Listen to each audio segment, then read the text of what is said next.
आज से परंपरा के मुताबिक संसद में राष्ट्रपति के अभिभाषण पर मोशन ऑफ थैंक्स पर चर्चा शुरू हुई। लोकसभा में leader of opposition Rahul Gandhi ने धन्यवाद प्रस्ताव पर 1 घंटे का भाषण दिया। राहुल ने चर्चा की शुरुआत तो यह कहते हुए की थी कि वो अपने भाषण में राष्ट्रपति की स्पीच का एक ऑल्टरनेटिव विजन पेश करेंगे, लेकिन कुछ ही मिनटों बाद राहुल अपनी पर लौट आए।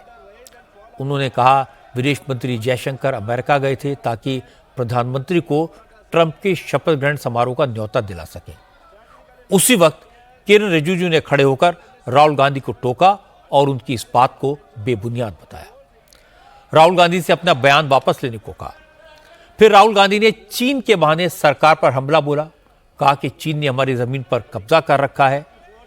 इस पर भी किरण रिजिजू ने टोका, कहा कि राहुल गांधी को चीन की बात पर भरोसा है लेकिन हमारी सेना पर यकीन नहीं है। और फिर राहुल गांधी अपने फेवरेट सब्जेक्ट संविधान पर आए, अपनी कॉपी निकाली और फेवरेट डायलॉग मारा कि संविधान खतरे में है।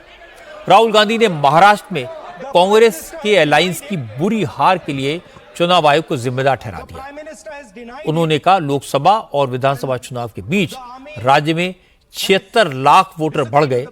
बीजेपी ने महाराष्ट्र का चुनाव इन्हीं नए वोटर्स की वजह से जीता। राहुल ने कहा कि बार बार मांगने पर भी चुनाव आयोग ने नए वोटर्स का डेटा नहीं दे रहा। Between the Lok Sabha election, which the India Alliance won, and the Vidhan Sabha election, the voting population of Himachal Pradesh was added to the voting roll of Maharashtra. The new voters have been added mostly in the constituencies where BJP has swept. I am still not making an allegation. I am saying on the floor of the House that the Election Commission has to give the data of the Maharashtra elections to the Congress Party, to the Shiv Sena and to the NCP. And I am very confident that the Election Commission will not give us this information. The reason I am saying this, sir, is because the rules have been changed. This is not just said in isolation. Speaker, sir, the Election Commissioner used to be chosen by the Prime Minister, Leader of Opposition, and the Chief Justice.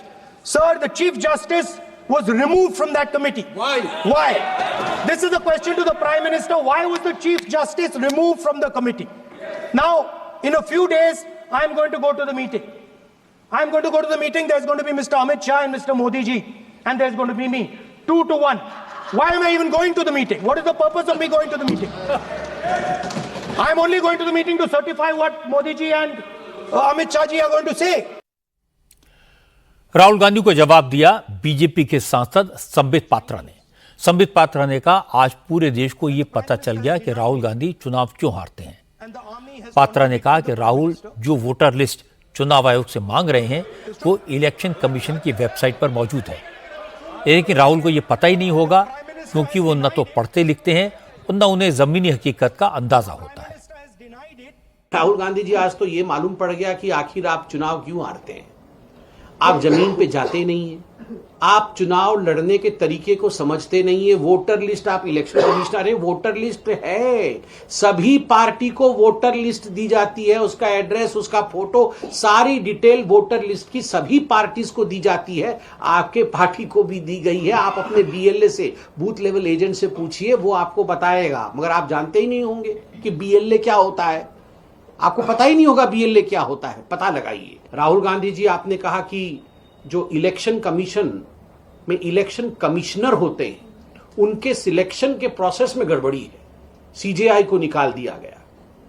Rahul ji, 2014 तक, जब तक आपकी सरकार थी, केवल प्रधानमंत्री ही election commissioner को appoint करते थे। ये तो मोदी जी के कालखंड में मोदी जी ने एलओपी को इस प्रोसेस में जुड़ा। आप जिस मीटिंग के बारे में कह रहे थे, आप आज उस मीटिंग में इसलिए जा पाएंगे क्योंकि मोदी जी ने यह प्रोविजन जोड़ा है कि एलओपी भी उस मीटिंग में बैठेगा, वरना आपकी सरकार ने एलओपी का प्रोविजन भी नहीं रखा था।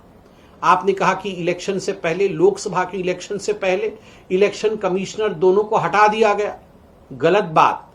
नेचुरल प्रोसेस से रिटायर हुए और नेचुरल प्रोसेस से उनकी रिप्लेसमेंट हुई। आज राहुल गांधी ने महाराष्ट्र के इलेक्शन में विधानसभा और लोकसभा चुनाव के बीच 76 लाख वोटर्स के जोड़ने की बात कहकर महाराष्ट्र के चुनाव के नतीजों पर सवाल खड़ा किया।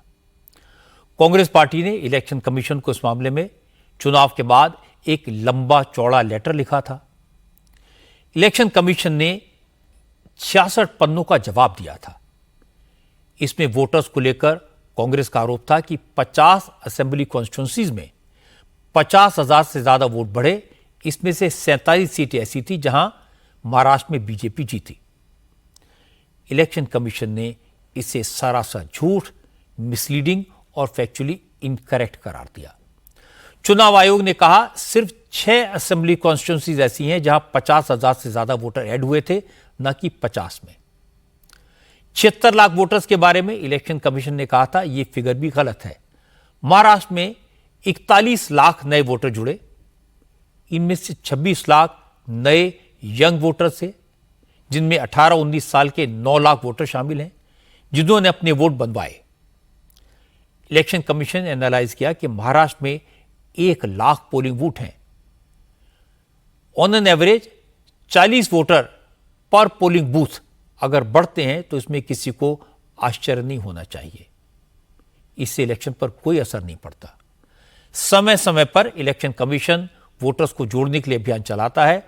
इलेक्शन कमीशन ने कहा कि 2018 में जब ऐसा अभियान चला था तो महाराष्ट्र में 2 महीने में 28 लाख से ज्यादा वोटर्स जुड़े थे। तब किसी ने सवाल नहीं उठाया।